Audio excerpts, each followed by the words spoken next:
क्या इनका अपमान ममता बनर्जी जी ऐसे करती रहेंगे? संवैधानिक पदों पर बैठे लोगों का अपमान और घुसपैठियों का सम्मान। বিজেপির পরিবর্তন সংকল্প যাত্রার ব্যারাকপুর লোকসভা সফর আজ শুরু হয় কাঁচরাপাড়ার কাঁপা মোড় থেকে। তবে বিজেপির পরিবর্তন সংকল্প যাত্রায় কি খেলে সুসজ্জিত গাড়ি নৈহাটির বর্দা ব্রিজে পৌঁছতেই সেখানে অংশ নেন কেন্দ্রীয় মন্ত্রী অনুরাগ ঠাকুর, কেন্দ্রীয় জাহাজ প্রতিমন্ত্রী শান্তনু ঠাকুর, ব্যারাকপুরের সাংসদ অর্জুন সিং ও অন্যান্যরা। বিজেপির পরিবর্তন সংকল্প যাত্রার রথ এসে পৌঁছায় মীরাবাগান মাঠে। সেখানে বক্তব্য রাখেন কেন্দ্রীয় মন্ত্রী অনুরাগ ঠাকুর। এখানে তিনি বলেন, বাংলার বর্তমান অবস্থা খুব শোচনীয়। এখানকার মানুষ মনস্থির করে নিয়েছে আগামী বিধানসভা নির্বাচনে মমতা বন্দ্যোপাধ্যায়ের সরকারকে বিদায় দেবে। এরাজ্যে রাষ্ট্রপতির অনুষ্ঠানের অনুমতি দেওয়া হয় না।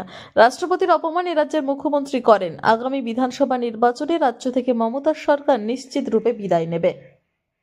क्या इनका अपमान ममता बनर्जी जी ऐसे करती रहेंगे? संवैधानिक पदों पर बैठे लोगों का अपमान और घुसपैठियों का सम्मान। अरे विरोध करती हो राष्ट्रपति, प्रधानमंत्री, राज्यपाल का, और स्वागत करती हो रोहिंग्या, मुसलमान और बांग्लादेशी घुसपैठियों का। ये कैसी सरकार है ममता बनर्जी की? 5000 स्कूल बंद हो गए, 8 लाख करोड़ का कर्जा चढ़ गया, 8 लाख करोड़ का, और 8000 स्कूल बंद हो गए। और यही नहीं, लाखों पद नौकरियों के खाली पड़े हैं। 7वां वित्त आयोग लागू नहीं किया है। हमने कहा है हम आएंगे 7वां वित्त आयोग लागू भी करेंगे। 7वां वित्त आयोग, जो खाली पद है उनको 2 महीने के अंदर भरने की प्रक्रिया को पूरा शुरू कर देंगे और कट मनी कमीशन को बंद करेंगे। और केवल घुसपैठ बंद नहीं, हम डिटेक्ट भी करेंगे, डिलीट भी करेंगे और डिपोर्ट भी करेंगे। हिंदुस्तान में बंगाल की धरती से बांग्लादेशी घुसपैठी और रोहिंग्या मुसलमानों को डिपोर्ट करेंगे।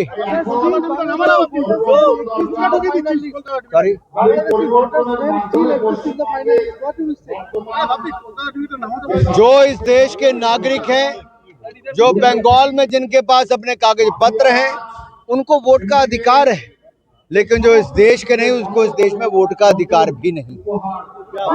रुकने के लिए क्या करना चाहते हैं? मैंने कहा घुसपैठियों को भगाने का काम करना।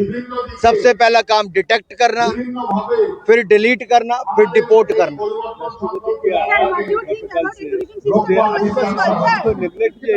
आदिवासी समाज के साथ जो अन्याय अत्याचार बंगाल में हुआ है, अब उसका एक नया उदाहरण ममता बनर्जी ने पेश किया है।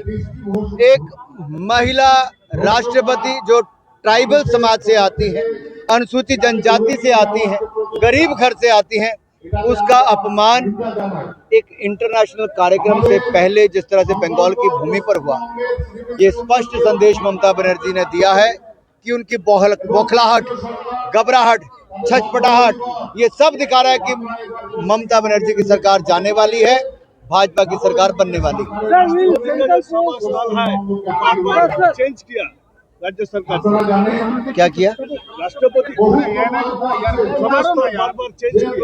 सभा स्थल बार बार बदलना और ये कहना कि उनको जानकारी नहीं, ये स्पष्ट तौर पर दिखाता है कि एक राज्य की मुख्यमंत्री झूठ भी बोल रही है, षड्यंत्र भी रचा जा रहा है और राज्य को अपमानित करने का काम भी किया जा रहा है।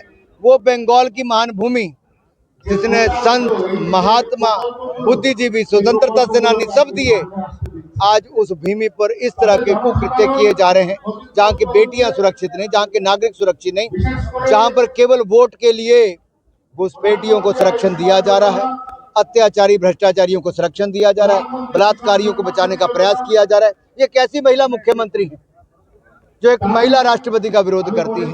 ये कैसी महिला मुख्यमंत्री है महिला दिवस से पहले देश की प्रथम नागरिक, देश की राष्ट्रपति का अपमान करती है?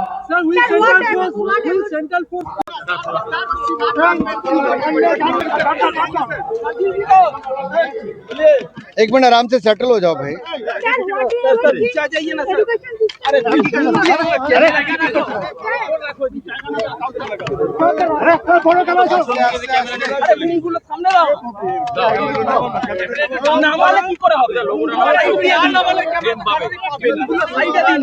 भाई सुनो सुनो सुनो सुनो,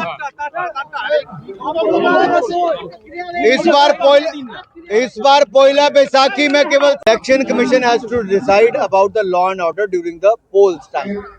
during the election period. Let them decide. Jute mill खत्म हो चुका है। पूरा इंडस्ट्री को बनीपुर के इंडस्ट्रियल इलाके को शमशान बना दिया गया। ना तो यहाँ एक समय में हिंदुस्तान लीवर का बड़ा कारखाना हुआ करता था, खत्म हो गया। सीएससी का बड़ा कारखाना हुआ करता था, जिसको आपको पता है आज भी जेजेआई जूट मिल बंद हो चुका है, एलायंस जूट मिल बंद हो चुका है। नदिया मिल जूट मिल किसी तरह से धुक धुक करके चल रही है। उसके बाद भी तृणमूल कांग्रेस इस बंगाल की धरती का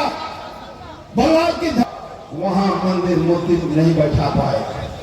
आज स्थिति है पूरे बंगाल, आदिवासी समाज, हिंदू समाज, सनातनी समाज, सारे जमीनों को दखल कर लिया जा रहा है। ममता बनर्जी आई कहे किसी नहीं मानेंगे, वक्त SIR नहीं मानेंगे, सारा चीज आज SIR हो, CA हो।